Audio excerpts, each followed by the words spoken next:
નમસ્કાર મિત્રો, આપણે જોઈએ છે કે બજારમાં આજકાલ સ્કેમ ચાલી રહ્યા છે. ઈમેલ સ્કેમ છે, બ્લેકમેલ સ્કેમ છે, આવા ઘણા પ્રકારના સ્કેમ ચાલે છે. અને એમાં એક સ્કેમ છે પીક બુચરિંગ સ્કેમ. પીક બુચરિંગમાં છે trading application scam. Google play store અને એપલ એપ સ્ટોર પર ઘણી ફેક એપ્લિકેશન જોવા મળી રહી છે જે યુઝર્સના પૈસા પડાવવાનું કામ કરે છે. આ એપ્લિકેશન દ્વારા જે સ્કેમ ચલાવવામાં આવે છે એને પીક બુચરિંગ સ્કેમ કહે છે. આ સ્કેમ ટ્રેડિંગ એપ્લિકેશનની મદદથી કરવામાં આવે છે. એમાં ગ્રાહકને ખુલ્લું બનાવી તેમના પૈસા પડાવી લેવામાં આવે છે. દર વર્ષે આવી ઘણી એપ્લિકેશન જોવા મળી છે જેના દ્વારા છેતરપિંડી કરવામાં આવે છે. જો કે હવે આ ટ્રેડિંગ એપ્લિકેશનનો પણ સમાવેશ કરવામાં આવે છે. શું છે પીક બુચરિંગ સ્કેમ? આ એક ટ્રેડિંગ સ્કેમ છે જેમાં યુઝરને લાલચ બતાવી તેમાં પૈસા ઇન્વેસ્ટ કરવા માટે લલચાવવામાં આવે છે અને પરિણામે યુઝર્સ તેના પૈસાથી હાથ ધોઈ બેસે છે.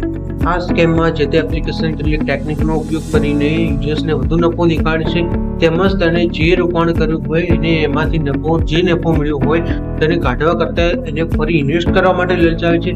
આથી યુઝર્સ એમાં જે પૈસા ઇન્વેસ્ટ કરતો જાય છે એને પરિણામે એમાંથી તેને એક પણ રૂપિયો મળતો નથી. મે મહિનામાં જોવા મળી હતી પહેલી application. Cyber security firm group આઈબીને ફિલિપિન કોમ્પ્યુટરના રિપોર્ટ દ્વારા આ ખોટી ટ્રેડિંગ એપ્લિકેશન પહેલીવાર આ વર્ષે મે મહિનામાં જોવા મળી હતી. આ ટ્રેડિંગ એપ્લિકેશનમાં મેલવેર હોય છે. આ માટે એક ચોક્કસ યુનિક એપ ફ્રેમવર્કનો ઉપયોગ કરવામાં આવે છે. એના કારણે આ એપ્લિકેશન ખરેખર શું કામ કરે છે એ પ્લે સ્ટોર અથવા તો એપલના સ્ટોરને પણ ખબર ન પડે. આ એપ્લિકેશનો પ્લે સ્ટોર અને એપલ એપ સ્ટોર પર કેવી રીતે આવે? આ એપ્લિકેશન્સ અન્ય કામ કરતી હોવાનું જણાવી તેની એપ્લિકેશનને સ્ટોર પર લિસ્ટેડ કરાવે છે. ઉદાહરણ તરીકે એપલના એપ સ્ટોર પર બીજગણિતના અને ગાણિતિક સૂત્રોને 3D graphic volume area calculation તરીકે દેખાડવામાં આવે છે. તેમજ એન્ડ્રોઇડમાં ફાઇનાન્શિયલ ન્યૂઝ ફીડ એગ્રેટર્સ તરીકે દેખાડવામાં આવે છે.